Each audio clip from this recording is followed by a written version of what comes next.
या गोपी भगवान से मिलने के लिए जा रही है। यह है प्रीति। प्रमाण क्या है? गोपियों के अंदर रात्रि के समय में कृष्ण से मिलने की जो इच्छा है, यदि कामना होती तो गोपियां सज करके जाती, श्रृंगार करके जाती, सज धज के जाती।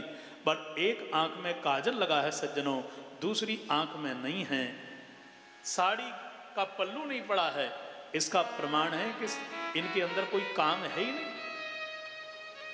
जो सांसारिक व्यक्ति है वह श्रृंगार का ख्याल करता है, और जो भक्त संत है वो केवल मन निर्मल रखता है, आत्मा का श्रृंगार करता है और गोविंद से मिलने के लिए दौड़ पड़ता है।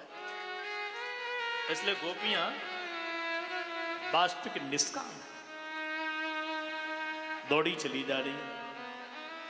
जैसे ही गोपी गई, भगवान जमुना के पुलिन पर यमन तो बंसी को बजा रहे थे। ठाकुर जी बोल पड़े, ओहो आओ आओ रे देवियो। बोले स्वागतम नो महाभागा प्रियं किंकरवाणि वा ब्रजस्यानामयं कच्चिद ब्रूतागमन कारणम। आओ देवियो आओ, सुस्वागतम, आओ। हे मां भागा, हे मां भागाओ, कहो तुम्हारा क्या प्रिय कार्य करूं, कैसी आई हो, आने का कारण कहो। और सुनो, ब्रज में सब मंगल तो है ना, इसलिए आप मेरी बात मानो, कारण आने का कहो, समाधान पाओ, लौट करके जल्दी जाओ। किस लिए आई हो? बोल नहीं रही हैं गोपी, बंसी बजा करके बुला करके कह रहे हैं कैसी आई हो। किसी को भी हम बुलाएं, बहना जरा घर पे आना, आज श्राद्ध है, सब लोग आए हैं, मिलन हो जाएगा, तू भी आ जा। और फिर आ जाए बहन पड़ोसन को, कैसी आई तुझे बता, तो वो क्रोधित हो जाएगी।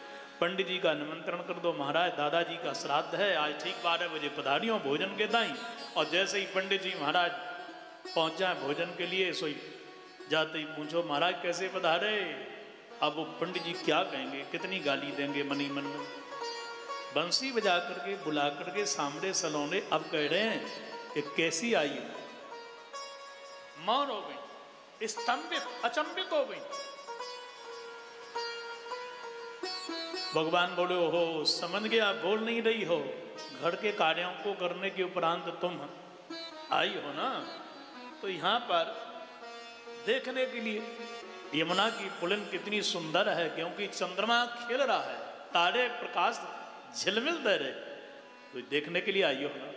देखो, रजन्य सा घोर रूपा घोर सत्वन सेविता। यह रजनी जितना देखने में शोभनीय है, अच्छी है, उतनी भयानक है। बड़े बड़े शेर, बड़े बड़े व्याघ्र उसमें रहते हैं, तुम्हारा भोजन कर जाएंगे, और यदि तुम्हारी जीवन लीला समाप्त भई तो बजना मैं हो जाऊंगा कि कृष्ण से मिलने के लिए गोपी रात्रि के समय जमुना पर गई, परिणाम उनको शेर खा गया। एक गोपी ने मानो इशारा कर दिया, हम मिलने के लिए, हम यहाँ देखने के लिए, घूमने के लिए नहीं आई हैं। तो भगवान ने मानो दूसरी बार पुनः फिर कटाक्ष किया। अच्छा, इसका मतलब यह है कि पतियों से झगड़ा हो गया, तो तुम पतियों से झगड़ा लेकर के मेरे पास में आ गई हो उलाहना शिकायत करने के लिए। देखो, पति पत्नी का मैटर आपस में ही सुलझा लो, बाई में भलाई है। ना कोई पड़ोसी और ना ही कोई पड़ोसी, ना ही कोई रिश्तेदार, कोई समाधान नहीं कर सकता है, क्योंकि ये पत्नी का मैटर है। दूसरे आकर के केवल आहुति डालेंगे, और हो सकता है कि फिर कोर्ट में बात जाए और तलाक हो जाए। बोलो राधे राधे राधे राधे। इसको कोई निपटा नहीं सकता है हिंदुस्तान में, कोई सिवा भगवान को। इसको निपटा सकते हैं तो पति पत्नी दोनों, कभी झगड़ा नहीं करना चाहिए। हरे राम राम। पति कैसा भी हो, बोले दुस्सीलो दुर्भगो वृद्धो जडो रोग्य धनो पीवा पति स्त्री विनहातव्यो लोके सुजी अपात की। पति कैसा भी हो देवी हो, भगवान कह रहे हैं उससे समझौता करो। एक को ठंडा होना ही पड़ेगा, दोनों तार गरम तो आपका फ्रिज जलेगा, टीवी फूकेगी, बोलो राधे राधे, घर में अंधेरा हो जाएगा, सब लाइट खराब, पूरी गृहस्थी बर्बाद।